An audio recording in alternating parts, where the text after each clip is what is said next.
2011 வந்து பார்த்தீங்கன்னா, Fukushima incident நடக்குது. ஜப்பான்ல இந்த அணு உலை விபத்து. அதை ஒட்டி வந்து நம்ம இடிந்தகரை பகுதியில கூடங்குளம் அணு உலைக்கு எதிரான ஒரு போராட்டம் அப்படிங்கிறது பயங்கர வீரியமா வந்து வீற்றெடுக்குது.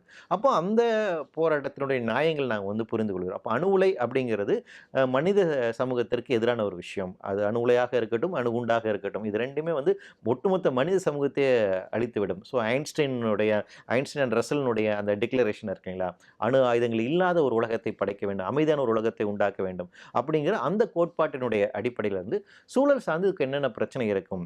அணு உலை அப்படிங்கிறது எது, அந்த ரேடியேஷனுங்கிறது என்ன பண்ணும் அப்படிங்கிற இந்த சயின்ஸை வந்து பரவலாக்குன்ற வேலை, அந்த மக்களோடு சேர்ந்து செயல்படுகின்ற வேலை வாருங்கள், இந்தியாவின் பாரம்பரிய கைத்தறியின் மகத்துவத்தை உலகிற்கு உணர்த்துவோம். இம்மண்ணின் நலம் மீட்போம். கோஆப்டெக்ஸின் மாதாந்திர சேமிப்பு திட்டம், சிறப்புரிமை அட்டை திட்டம் மற்றும் அரசு ஊழியர்களுக்கு பண்டிகை கால சிறப்பு தவணை விற்பனையுடன் அனைவருக்கும் எங்களின் முழங்கணிந்த கிறிஸ்துமஸ் நல்வாழ்த்துக்களுடன் என்றென்றும் அன்புடன் உங்கள் கோஆப்டெக்ஸ் கடலூர் மண்டலம்.